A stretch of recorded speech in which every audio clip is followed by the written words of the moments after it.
কোন সাবজেক্ট নিয়ে পড়ছো? সায়েন্সের স্পেসিফিক কোন সাবজেক্ট নিয়ে? স্পেসিফিক সাবজেক্ট হচ্ছে আপনার সায়েন্স নিয়ে পড়তেছি।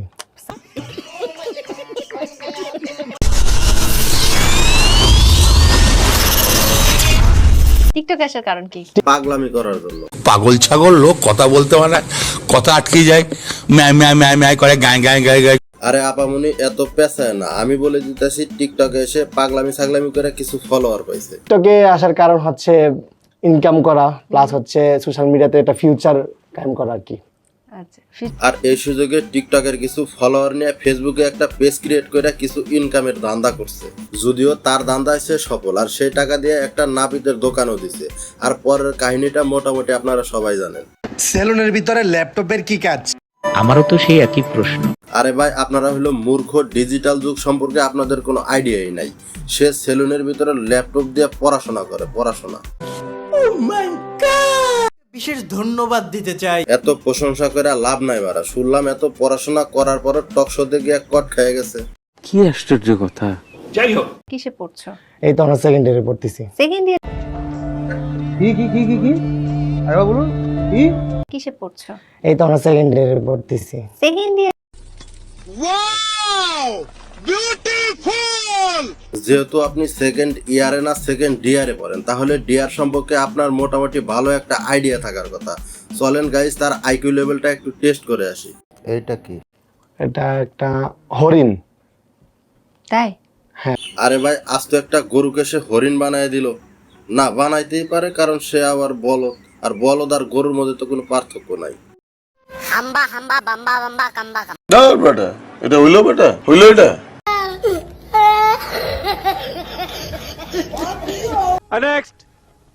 সেকেন্ড ইয়ারে পড়ো, কোন সাবজেক্ট নিয়ে? সারাদিন যেহেতু ল্যাপটপ নিয়ে নাপিতের দোকানে বসে বসে পড়াশোনা করো, তাহলে অন্তত এটা তোমার পারা উচিত। পড়তেছি। আরে বাবা, কিন্তু মানে কলেজে ওরকম ভাবে যাওয়া হয় খুবই কম। কোন সাবজেক্ট নিয়ে পড়ছো? সায়েন্সের স্পেসিফিক কোন সাবজেক্ট নিয়ে? স্পেসিফিক সাবজেক্ট হচ্ছে আপনার সায়েন্স নিয়ে পড়তেছি। সায়েন্সে তো भाई मारो मुझे मारो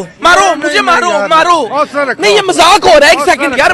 অনেকগুলো মানে সাবজেক্ট থাকে না, মেজর। তোমার মেজর কি? আর মেজর এটা হচ্ছে আমি পরীক্ষার সময় পরীক্ষা দিই, তো এটা আসলে মানে বলা হয়। আচ্ছা,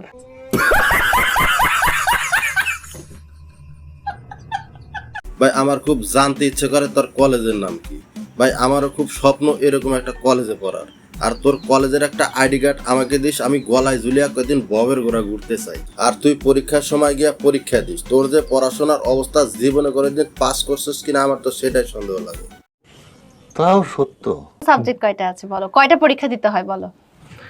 পরীক্ষা দিতে হয় কয়টা? 10টা। 10টা, তার মানে 10টা সাবজেক্ট। খালি একটু জ্ঞানের অভাব আছে। খালাম্মা শুধু জ্ঞানের অভাব না, পাসার গু পুরাটাই তার মাথায় উঠে গেছে।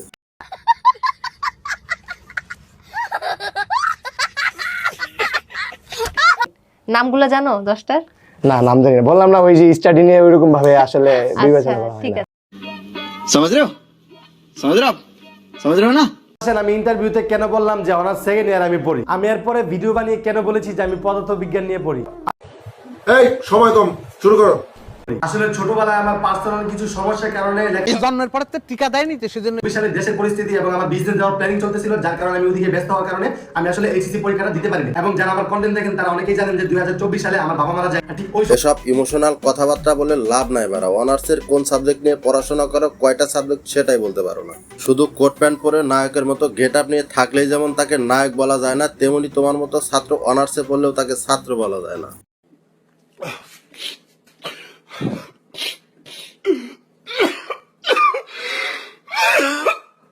ভাই আপনি কোন ক্লাসে পড়াশোনা করেন? আমি অনার্স সেকেন্ড ইয়ারে পড়ি। কোন সাবজেক্ট নিয়ে পড়তেছেন? আমি পড়তেছি পদার্থবিজ্ঞান। পদার্থবিজ্ঞানে কই? গ্রামের চাচাতো ভাই যখন ইন্টারভিউতে কট খায়া বাসায় এসে পড়া মুখস্থ করে।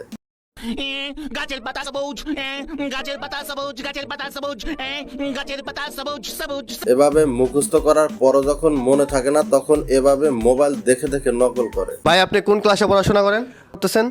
আমি পড়তেছি পদার্থবিজ্ঞান। পদার্থবিজ্ঞানে কয়টা পরীক্ষা হয়? পরীক্ষা হয় হচ্ছে আপনার 9টা। আরে বোকাচোদা, পাবলিককে কি তোর মতো বোকাচোদা মনে হয়? ইন্টারভিউতে কট খাওয়ার পর তোর আসলে মাথাই ঠিক নাই। উল্টা পাল্টা কিছু খেয়েছো নাকি? যে স্যার খাইছে পান্তা ভাত খাইছে সকালবেলা, আর মাথাও ঠিক আছে। মানে আপনি যে খাওয়ার কথা বলতেছেন সেটা আমি বুঝছি, মানে আপনি বলতেছেন যে আমি নেশা জাতীয় দ্রব্যাদি গ্রহণ করছি কিনা, না? কি খাও না খাও সেটা বড় কথা না, কথা হলো পাবলিককে এভাবে আর নয় ছাই বুঝিয়ে লাভ নাই বাড়া। কারণ তোমার মতো পাবলিকের হাগু এখনো মাথায় ওঠে নাই। আর এই মুহূর্তে তোমার পাবলিকের সামনে চালাকি করার কোনো দরকার নাই, কারণ যতই চালাকি করো না কেন পাবলিকের সামনে ততই ফেসে যাইবা। কারণ আঞ্চলিক ভাষায় একটা কথা আছে, অতি চালাকের গু নাকি 3 জায়গায় পড়ে।